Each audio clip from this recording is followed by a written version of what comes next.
Hey, what's up, YouTube? Welcome to my channel, Ask Jimmy Smith. Today, I'm going to be talking about a very specific topic. So if you are selling on Amazon FBA, and specifically if you're doing arbitrage, whether it's online arbitrage, retail arbitrage, or hybrid arbitrage, which I've talked about before, I wanted to discuss something that is a type of a replenishable product that it follows sales cycles. And so it's called cyclical replens, or at least that's what I've coined the term. And it's something that we've done in our business for the last few years that I highly recommend anyone that's either brand new or even experienced sellers. If you haven't done this yet, you should be looking into doing this because it can help you to increase your profit margins. It can help you to find new replenishable products. And ultimately, it just gives you, some more opportunity to look at maybe some new stores in your area, and definitely some new products as well. Now, the reason they're called cyclical replens is because, again, they follow sales cycles. So naturally cyclical is why I call them that. But also the reason that they are replens or replenishable is because these sales cycles usually happen on a regular basis. So you might see that a specific sale happens on a particular item once every month, once every 3 months, maybe even once a year or once every 6 months, something like that. But you will typically see patterns in what items go on sales and go into those circulars for a specific store in your area. Now, typically, we're going to be looking at grocery stores whenever we're talking about cyclical replens. You're not going to see it as much as like at a Dollar Tree or something. Now, they will send out, the little circulars each week for Dollar Tree, but everything's $1 there, right? And most of the time, you're not going to see these types of profitable items come from normal stores. They're going to come more from grocery stores in your regional areas.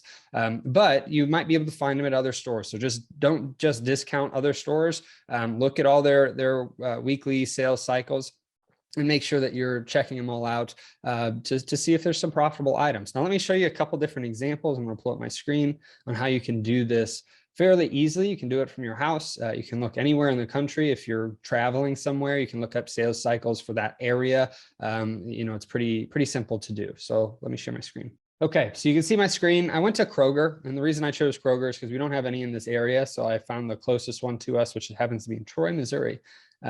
So I searched for that, but basically whenever you're on Kroger's website and you are just on their generic website, you click on weekly ad, and then it brings you to the place where you can enter in your location. So whether it's someplace you're going or it's your own local area, and then you can enter in that zip code for that area or a particular address. So I just picked the Troy zip code, and here you can click on view weekly ad.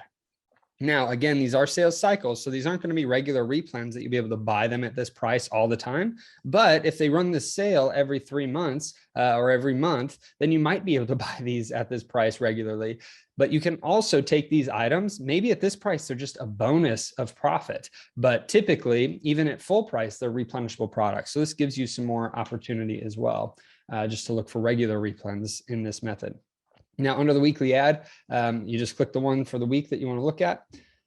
And you can just basically scan through these items. Now, you would obviously avoid any of the, the meat products or the produce, and you would look for typical replenishable type products. Now, for me, things that would stand out would be just checking out different low prices. Maybe this Kellogg's Cheez-It crackers, it's not just Cheez-It, it also includes Townhouse and Club. And it says down here, the final cost when you buy 3 is $2 each. Well, maybe you don't want a bunch of Cheez-Its, but you want a bunch of Club crackers, you want a bunch of Townhouse crackers, or there's a bundle or a variety pack. This can give a good jumping off point for you to take a look at different items in your area.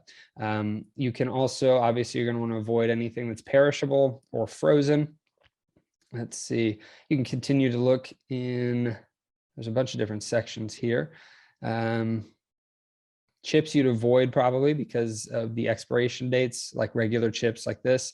Cheez-Its are typically going to be close, but potentially okay. There's different coupons that you can look at. I mean, this has apple cider vinegar and then cookies as well, which is kind of interesting that it's in the same thing, but yeah, it's kind of an odd thing. But anyway, you can see that there's different items where you can save money on those particular products. And then we can continue to go on. And again, I didn't look this up ahead of time. Otherwise, this would probably have been a little faster for me to show you. But I'm just trying to look for anything that stands out. Potentially some stuff in here. You might see a sale that comes up, like everything's $1 in this section for a week. You might see buy 5 for $10. You might see a whole bunch of different opportunities that arise because of looking at this, like this, right? 10 for $10. I have no idea if Chef Boyardee or Hunt's is good. I haven't looked at that stuff in a long time, but 10 for $10. Well, what if you see that in something that is really good and you can buy it for pretty cheaply, especially canned items that last for a while. There's pasta sauces, right? There's cookies here. There's a whole bunch of different products that you can take a look at and ultimately, hopefully, be able to find profitable items just from the comfort of your home, right? You can make a list from your house before you go out. And then whenever you go out to buy the products, you can then have just a very quick shopping trip because you've got that list pre-built. And now I'm not going to be looking up to see if any of these things are profitable, but there are opportunities, right? Spend $40 and save $10. So you could use that as an incentive on those items if it makes sense. And then they even put like save 30% on Valentine's Day stuff. Well, maybe this is a really good deal right now that you want to check out before Valentine's Day. I assume by the time that this video comes out, it's not going to be, there's not going to be enough time for that. But ultimately, you want to be looking at these sales cycles every week. They typically change over weekly, and you'll find a lot of different products will come up through that. I also pulled up Publix because I know there isn't one in our area as well. So it's just kind of a random store. And let's see.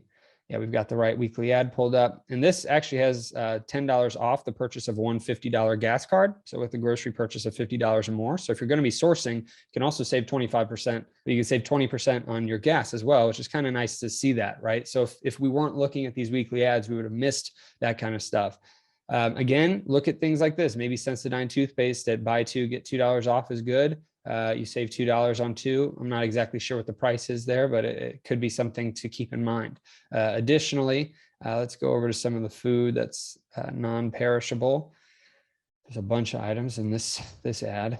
Once you get used to an ad as well, you'll start to get a good feel for it. You'll be able to look at them pretty quickly, and you'll know what these lower prices are that you should be buying at. Maybe Dunkin' coffee at $7. That seems a little expensive, but it says save up to $3. So there's some details on this one. This is a little bit of an interesting ad. So save up to $3 on this $7 price tag. I don't know if that means it's 7 minus the 3, so it's $4 or $3.99, or if that's with the $3 off. But it gives you an opportunity to look up some different items. Hunt's ketchup, it shows buy one, get one free.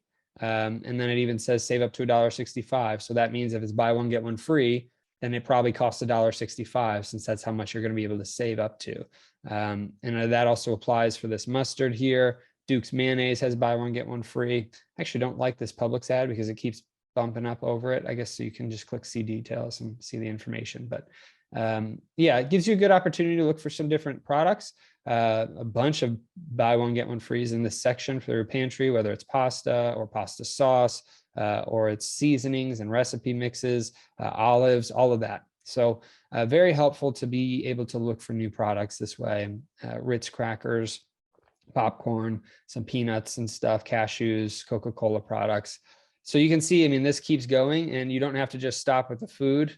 You can continue to go on with the other products here, right? If you're looking for toothpaste or shampoo and conditioner, any of that kind of stuff as well. So hopefully this is something that at least opens up different opportunities for you to think differently for your replens.